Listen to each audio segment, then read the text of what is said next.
You brought up the shooting in a second, or a couple seconds ago, and I wanted to ask you about this because you were at 29%. That's from the college line, by the way. 29% in college. Too close. 30% from three your rookie year, up to just under 43% your second year, over 43% last year on 6.2 attempts. How did you become such a great shooter? Well, did you change anything? No, I didn't change anything. I'm just going to be honest. When I was I guess it's high school, so no one cares about it. But I was in high school, I shot good. I shot really good from three. You know what I'm saying? In high school and then AAU, even in like when I played with USA, U18 and stuff like that, I shot good from three. So my freshman year at Kentucky, my only year at Kentucky, like it was hard for me. I didn't know, like it was a different situation for me. I wasn't on the ball. You know what I'm saying? I didn't have the ball in my hands all the time. I didn't know when my shots were coming. So like I shot a lot of late clock shots, a lot of bad shots at Kentucky. That's why I feel like my percentage was 29%. And then the next year, I just didn't. I played a little bit here, didn't play a little bit here. The rhythm aspect. Yeah, of it. I just didn't have it. I didn't like. I was scared too. Like I knew if I missed, oh no, I wasn't. I was coming out. That's just how it works, though. You know what I'm saying? That's the business aspect of it. Like you don't get. I didn't get that many opportunities as a rookie. Then when I settled in, like my second year, like I felt comfortable. Like okay, look, if I missed a shot, I'm probably gonna still get another shot. You know what I'm saying? So my thing was, I didn't change anything mechanically. I just got so many more reps up as far as where I'm gonna shoot at. Okay, I'm playing with like the best post player in the league, Joel Embiid. He gets triple teamed every night. Okay, he's gonna sometimes because it's six hands he has to throw through. They're gonna be high, they're gonna be low, they're gonna be like this. I practice that You practice the bad pass every single day. Yeah, it's a good thing to do that with Joel. Yeah. You got to practice the bad pass. I have to. You know, love you, Joe. But sometimes he has six. Like he has six to hand. Like I know.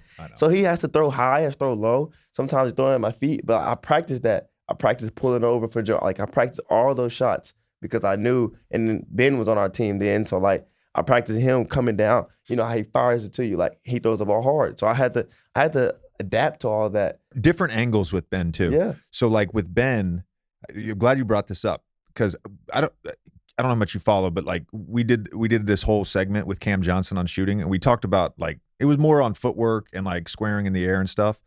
But there's so many different aspects to shooting, and with the Ben thing, I think it's important because like I think most guys practice bad passes. Yeah, right. But most shooting drills, where's the pass coming from? It's coming from the 3-point line, right? Almost like a swing. Right. But how many times does Ben throw you that ball? Never. Never. He's in the paint. Yeah. He's driving and putting pressure on the rim, drawing a second defender, then kicking. Yep. And oftentimes, to your point, like it's a bullet. It's coming fast. It's a bullet. So you got to practice that too. And then sometimes Ben, he was like, he still does it now. I seen him do it last night in the game. He gets in there and he jumps and he's looking one way and he just rockets it. And it's like, oh, you got to be like, you know what I'm saying? And you got to, because defense, they're closing out, doing all type of stuff. So it's like I had to practice that stuff. And then once I started practicing that stuff and was able to apply it to the game, then I was able to, shoot better. Now, also, before you start, Danny Green told me I couldn't shoot my rookie year. He told me I couldn't shoot. He said I wouldn't. He said, hey. I asked him. I said, look, Ben said, if you played on the Bulls and you had like the green light, he said, could you average 16 points? I said, of course. Danny Green said, no chance. I said, what'd you say? I said, why not? He said, you can't shoot. I said, okay, bet. While we're on the topic of Danny Green, I'm going to look this up for a second. So Danny Green's rookie year with Cleveland, he shot 27% from three. Just want to point that out, Danny. Thanks. I'm going to tell. I can't wait till I see you tomorrow. Typical coming from a UNC guy. You know what I find fascinating about kind of tying in some things from this conversation and going back to the aspect of shooting, while it seems like a simple subject, is infinitely more and more complicated the more you move up levels in basketball. And earlier in the conversation, I think you said it twice because I tend to listen. You said, I'm a very confident player. And you then just said my rookie year, at times I was scared to shoot because I knew there was consequences. We talked about rhythm. And so like, it's interesting because you can simultaneously step on a basketball court at this level and be very confident, but completely out of rhythm to the point where you're passing up shots. And there's no quantification for rhythm. but you feel it Oh yeah. as a player. Yeah. You feel it. And I don't know if it's like a level of freedom. There's probably a mental toughness component to this. There's a flow, like the guys you play with, how the defense is playing with you, but like you feel the rhythm of shooting and you feel when you're not in rhythm. And Right. and oftentimes, like, you know, to your point about your rookie year, like it's shorter stints. It's 4 to 5 minute runs as opposed to 8 to 9 minute runs. So you know that one shot, it's got to go. It has to go, because if it don't go, and I would never forget, it was a game in Utah, and we didn't have the big fella in my rookie year, and Ben, he was killing. He had like 40 something in his game, so we needed all the shooters around him.